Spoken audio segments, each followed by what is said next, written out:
so we are going to discuss problem number 10.7, Standard 12 Physics, Wave Optics, Ncert problem. So we have a YDSE setup. Please do not look at the scale of the diagram. I have enlarged this diagram. These two are the slits, S1 and S2. You may consider them as two current sources as well. Now, this is the midpoint of the screen, and these are all the equally spaced as well as equally sized fringes over here, and this is the central bright fringe, and this is first dark on either of the sides. Now see, if you join the middle part of the slit with this one and with the first bright fringe on either of the sides, then this angle is θ1 and this angle is θ1. This θ1 is the angular position of first dark, and this is also the angular position of first dark, but together this entire angle is twice of θ1, which is known as angular width of the central maximum. Okay, so this central maximum is actually sandwiched between these two fringes. You find the angular positions, and the angle between both the fringes would give you the angular width of this one.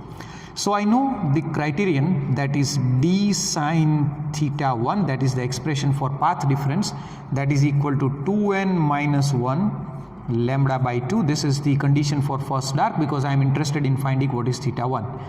So now this, since the angles are very, very small in interference pattern, I am sine θ1, I am going to write this as θ1. Now for the first dark, n is 1, so it simply turns out to be lambda by 2.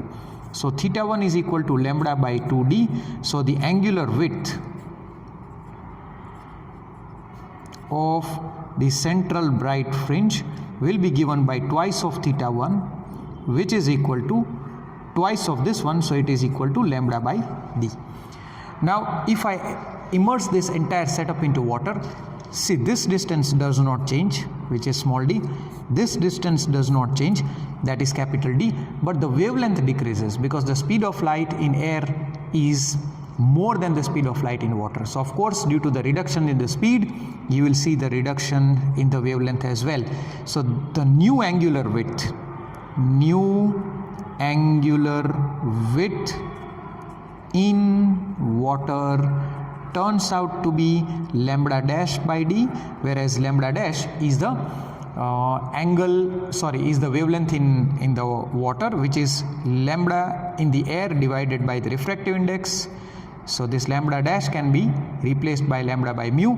So if I plug in all the values, because this is given as 0.2 degrees, so if I plug in the values, 0.2 degrees divided by the refractive index of the water is given by 4 by 3, which is 1.33. So this answer is equal to 0.15 degrees. So on solving you will get this, but the idea is you should be able to understand what is the angular width.